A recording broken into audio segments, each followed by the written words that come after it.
guys, and welcome back to Reading Club. So today I'm going to read you Daisy and the Trouble with Piggy Banks, chapter 11 to 15. Chapter 11. When I met up with Gabby on the way to school on Monday, we still hadn't thought of any new ways for me to earn 97.23 pounds, but she did have her new scooter with her. Everyone at school thought Gabby's new squirting scooter was immense.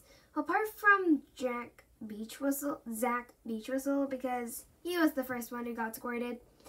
Then he said that his dad was going to be buying him a better type of squirter that would turn Gabby into mice meat.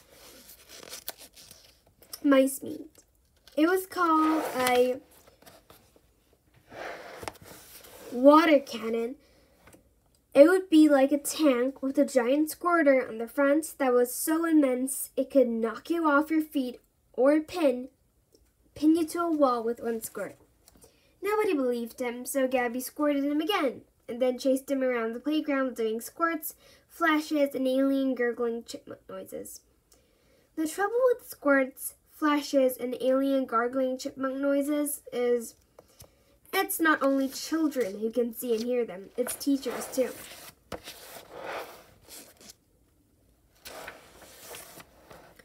As soon as I saw Mrs.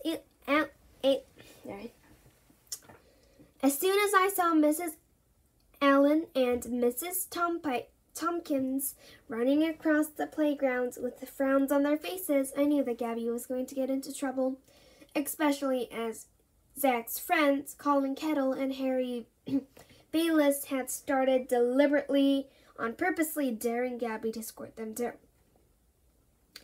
The trouble with someone daring you to squirt them is it means you have to squirt them. Even if they've got school uniform on, and even if squirting in the playground is against school rules. If you ask me, most of Gabby's squirts hardly touched Colin, Zach, and Harry because they kept jumping out of the way every time Gabby tried to get them. But she still got into trouble, though. Everyone thought it was really funny when Gabby was made to get off her scooter this instant by two cross teachers. Zach, Colin, and Harry thought it was hilarious. They even made faces behind the teachers' backs when Gabby was being told off. As soon as the bell went for morning register and everyone started walking to their classes, I thought Gabby would be allowed to go and park her scooter in the bike sheds, but she wasn't. Mrs. Tompkins made her go and park her scooter outside the headmaster's office instead. Squirting scooters were banned from school after that, and flashing scooters and scooters that made alien gargling chipmunk noises, or any other noises, including squeaky brakes. When we went back into the playground for morning break on Monday, Zach Beachwhistle started telling Gabby to do loads of things this instant, which was really annoying. Gabby told Zach that she might not be able to bring her squirting scooter into school anymore, but if she ever saw him anywhere near her house after school or on weekends, then she would squirt him on the spot, which made Zach want revenge. The trouble with revenge is it can make people say things that are really mean. And things that don't make sense.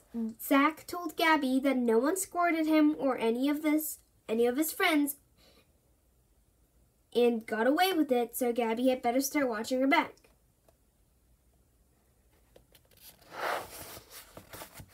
The trouble with watching your back is it's impossible because your eyes can't stretch around that far. Unless you're an owl. Trouble is, before Gabby could prove that watching her back was impossible, the bell went, and we had to go back to our lessons. When we went back into the playground for afternoon break on Monday, Zach Beachwhistle told Gabby that he was going to drive his water cannon to her house and aim it down a chimney. The trouble with aiming a water cannon down a chimney is it makes your house get flooded, and it makes your toys all wet. Then Harry and Colin said they were getting water cannons too, which meant that now it was 3 against 1.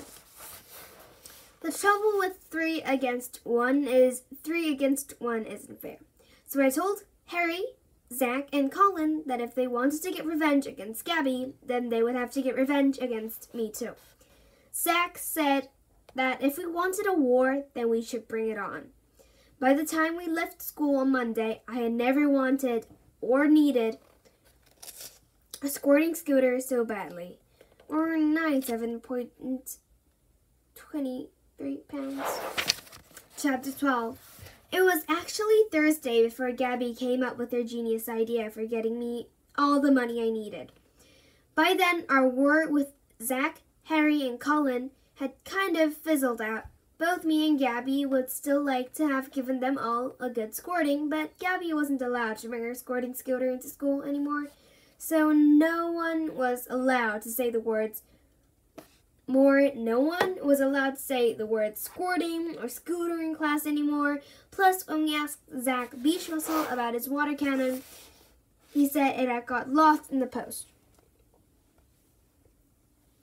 A boot sale, said Gabby, grabbing me by the arm on the way to school on Thursday. My mom and dad are doing a car boot sale on Sunday. Why don't you come too? We can sell all the things we don't want anymore and earn loads of scooter money for you while we're doing it. You could come and stay around my house on Saturday night, plus we could have a sleepover. It was the immensest idea ever. As soon as Gabby asked me to do a boot sale and a sleepover, I wrapped my arms around my mom and asked her if I could go. And guess what? She said yes, as long as it was okay with Gabby's parents. It was so exciting. I'd never done a car boot sale before. I'd never even done a sleepover before. How was I ever going to concentrate in class after that? The trouble with concentrating in class is it's obviously absolutely impossible if the lessons you are doing aren't as exciting as a car boot sale or a sleepover. When we sat down at our desks after morning assembly, I couldn't think about long division at all. All I could think about was what things I could sell at the boot sale and what things we could eat for a midnight feast. I could sell my Beyblades, I whispered to Gabby, instead of working out 132 divided by 12. I could sell my second best teddy, I whispered to Gabby, instead of working out 126 divided by 9. Shall we have smoky bacon crisps or chicken-flavored crisps? I whispered to Gabby, instead of working out 105 divided by 7. How much do you think I'll get for my 3-color torch? The trouble with whispering to Gabby is, if you whisper too loud, Mrs. Peters will hear you. The trouble with Mrs. Peters hearing you is she'll come and have a look at the things you've been writing down. The trouble with Mrs. Peters looking at what you've been writing down is I hadn't been writing anything down, at least not anything to do with long division. Seashells, said Mrs. Peters, reading out some of the other things on my list. Rollerblades, light-up yo-yo, cheese, and ham sandwiches. They were for the midnight feast. Piggy bank. The trouble with seashells, rollerblades, light-up yo-yos, cheese and ham sandwiches, and piggy banks is they weren't the answers to any of the sums. Which meant Mrs. Peters got cross.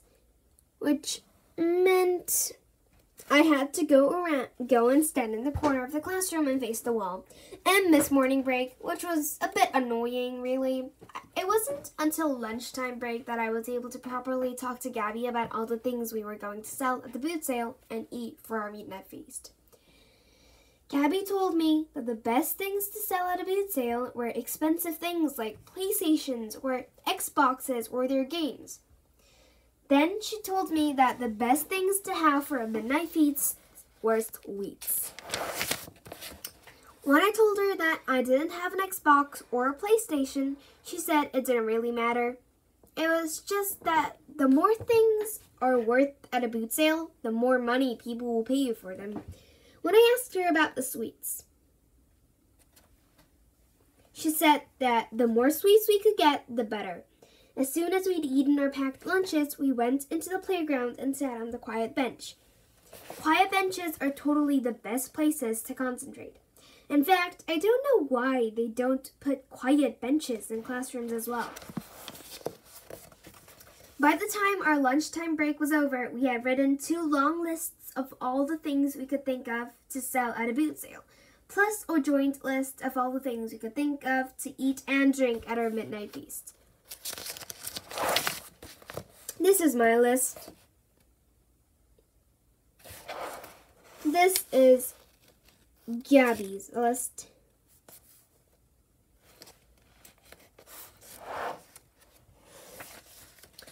This is our midnight feast. Do you know what? I think me and Gabby did more writing on our list at lunchtime than we had in our school books all week. I'm surprised we had any ink left in our pens by the time we'd finished. And can you blame us? I mean, we were going to be doing an actual sleepover followed by an actual boot sale that very actual weekend. It was so exciting. It was so immense. How could I possibly have concentrated on the Battle of Hastings after that? Chapter 13. When my mom talked to Gabby's mom on the way home from school on Thursday afternoon, everything was decided. My mom would drop me off at Gabby's house at 5 o'clock on Saturday. I would do a sleepover with Gabby on Saturday night, and then at 5 a.m. on Sunday morning, me, Gabby, and her mom and dad would get up and drive to the car boot sale with all the things we had to sell. 5 a.m. in the morning. I'd never been up that early before in my whole life, apart from go to Spain on holiday. Things got even better when my mom invited Gabby and her mom and dad round to our house after the boot sale for a late Sunday dinner. Gabby's mom said that they would need some time after the boot sale to unload the car again and to take away anything they hadn't sold to the charity shop. Is 4 o'clock okay for Sunday lunch then? Asked my mom. 4 o'clock it is, said Gabby's mom. As soon as our moms had done the arrangements, I started to get even more excited about going to the boot sale. The instant I got home from school, I ran upstairs to my bedroom, got changed, and then started putting all the things I was going to sell into one big box. How much do you think I will get if I sell all these? I asked, giving my mom my list. The trouble with giving your mom a list is, if it's a boot sale list, she will start trying to make you think that you are selling some of the wrong things. You can't sell you a piggy bank, she said. Your nanny and grandpa brought that for you when you were little. There's never anything in it, I said. Are you sure you want to sell your rollerblades? She said. You've only had them a year. I won't need rollerblades if I've got a new squirting scooter, I said. Mom said that I should think very carefully about all the things I was going to take into the boot sale, because once I had sold them, I wouldn't be able to get them back. When I told her that I needed to earn 97.23 pounds and that I was bound to get at least 50 pounds for my rollerblades, she gave me a very funny look.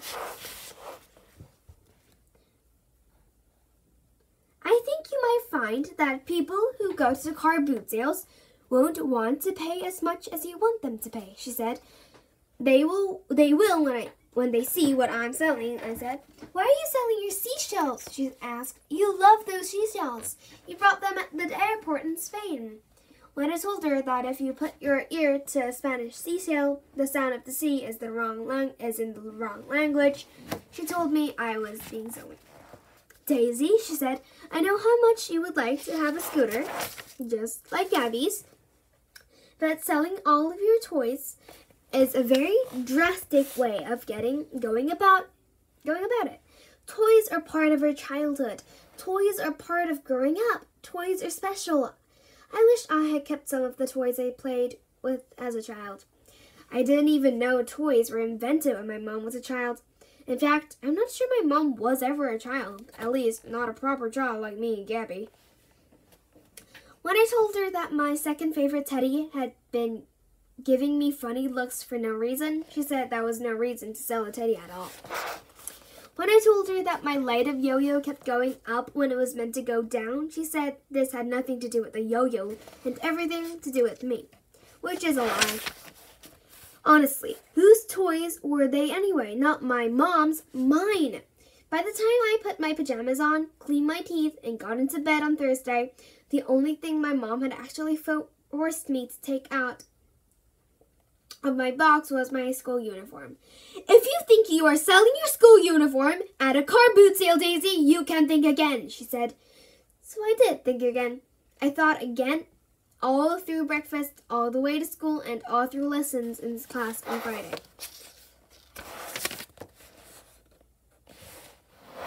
Chapter 14. I was still thinking when my mom came to tuck me in on Friday night as well. Daisy, you are not selling your bed, said my mom when she came into my bedroom and found me lying on the floor.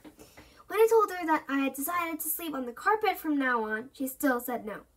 Mom said I wasn't allowed to sell my bed, my pillows, my duvet, my bedside table, my bedside lamp, or anything else to do with my bed. She wouldn't even let me sell my bedroom curtains. But I need 97.23 pounds, I said. If people at the boot sale won't want to pay as much as I want them to pay, how am I going to earn 97.23 pounds? When I asked if I could sell my bedroom drawer because I always kept it open, Mom said that she was beginning to wish she never said yes to a car boot sale. But I knew that wasn't true because I had already heard her arranging to go to the cinema with Mrs. Pike on Saturday night. That's how parents work. As soon as they realize that you are not going to be around, they arrange to have loads of fun themselves. Plus, I know that she was really looking forward to an extra long lie-in on Sunday too. So I asked her if I could sell my wardrobe. The trouble with selling your wardrobe is it leaves you nowhere to hang your clothes. So I offered to sell my clothes too, not including my school uniform. But Mom still wouldn't let me put anything extra in my box. Not that the wardrobe would have fitted. All she did was kiss me goodnight and tell me to think again. So I did think again. I thought again right up till I fell asleep on Friday, right through breakfast on Saturday morning, and all the way up to the moment I put the milk back in the fridge. How much would people pay for a piece of ham? I asked. People wouldn't pay anything for a piece of ham, sighed Mom. They would if they were hungry, I said. If they were going to a boot sale and they've forgotten to have any breakfast, a piece of ham could be just what they needed. 6 pieces of ham would be even better. We need the ham for our sandwiches at lunchtime, Daisy, said Mom. How much would people pay for 10 Rice Krispies? I asked. Or 50 Rice Krispies? If I put 50 Rice Krispies into bags, fill the bags up with milk, and sell them as takeaway breakfast at the boot sale, I'll make a fortune. You'll make a mess, said Mom. Is there anything in the shed I could sell? I asked. Only cobwebs, said Mom. Is there anything in the loft I could sell? Only cobwebs, said Mom. Do we need that toaster? I asked. Yes, she growled. Then you leave me no choice, I said, running to the phone to tell Gabby about my new emergency plan. When I told Gabby that I was going to be selling my favorite teddy at the boot sale, she did a really loud gasp on the phone. Your favorite teddy? She squeaked. I would never sell my favorite teddy, not for all the money in the world.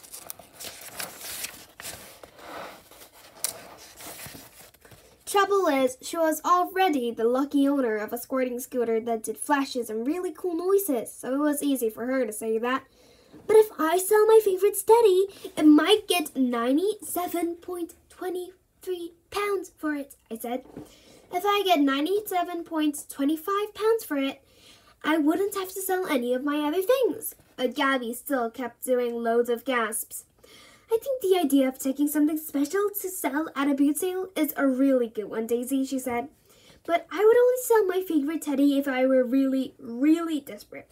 I mean, like, if my whole life depended on it. Why don't you take your favorite teddy, keep him out of sight, see how much you get for all the ordinary things you are selling? And if you get desperate, sell my teddy, I asked. Exactly, said Gabby, but only if you were desperate. It was really good advice, because I actually didn't want to sell my favorite teddy at all. You do know that if you sell your favorite teddy, you will never see him again, don't you? Said Gabby. Well, that's what my mom said, I told her. If I was you, I'd keep thinking, said Gabby. Really? I sighed. I don't think I'd ever thought so much in my life. Chapter 15. When I arrived at Gabby's house on Saturday, I had absolutely everything I needed. I had my box of things to sell at the boot sale. I had my sleeping bag, my pajamas, my toothbrush, my favorite teddy, plus all the things we needed for our midnight feast. Well, some of the things. I only managed to get chocolate raisins, I said as we went upstairs to Gabby's bedroom, and 2 strawberry dip-daps. No problem, said Gabby. My mom and dad have brought us stacks of sweets to eat. Where shall I put them? I asked. Hide them under our pillows, said Gabby, and then we'll go back downstairs and get some more sweets for our secret stash. By the time we added a king-size bottle of lemonade, a big bag of marshmallows, a box of Maltesers, some cheese strings, a bunch of bananas, 2 sausage rolls, a family packet of cheesy waffles, a packet of love hearts, some candy sticks, and a box of jam tarts to our secret stash. It didn't look that secret at all because the pillows were so high. So we put the bananas back. Gabby said that the more midnight feast we ate, the more our pillows would go down. Trouble is, it wasn't midnight. It was time for proper dinner. The trouble with having proper dinner with Gabby and her mom and dad is they all like peas, and I don't. Which is a bit of a problem, really, because when I sat down at the table, Gabby's mom gave me a plate with peas all over it. The trouble with having a plate with peas all over it is I really, really don't like peas. Especially baby peas, because you get more of them. The trouble with saying I don't like peas is it's a bit embarrassing if you're saying it to someone else's mom, especially if they're letting you do a sleepover in their house and taking you to a boot sale the next day. So I tried to pretend that I did. The trouble with pretending to like peas is you have to put a pea in your mouth. The trouble with putting a pea in your mouth is it makes your tongue shrink and your teeth faint and your mouth dry up, which is why I had to spit it out. I don't think Gabby's mom and dad were very pleased when I did my spit. Is something wrong, Daisy? Asked Gabby's mom. You haven't found a hair in your dinner, have you? She doesn't like peas, said Gabby. Luckily, as soon as Gabby's mom found out I didn't like peas, she scraped all my peas onto Gabby's dad's plate instead, including the one I spat out. Sorry, I whispered to Gabby. It's okay, she whispered back. I don't like regrets, whatever they are. As soon as we had finished our shepherd's pie, Gabby asked if we could leave the table. Gabby's dad said that they were dessert if we wanted it, but we were both really keen to go back to Gabby's room. We're going to put all our pajamas on, said Gabby. In fact, we're going to go to bed right now. Is it all right if Daisy sleeps in my bed with me? Can she? It was only 6:30, but we'd never been so keen to go to bed in our whole lives. Of course she can, says Gabby's mom. And remember, we are getting up at 5 o'clock. Well, that's the end of this channel. I hope you'd enjoyed it. And if you did, please click many likes and subscribe Reading Club. Well, I'll come back tomorrow with a new and improved channel. Bye, everybody.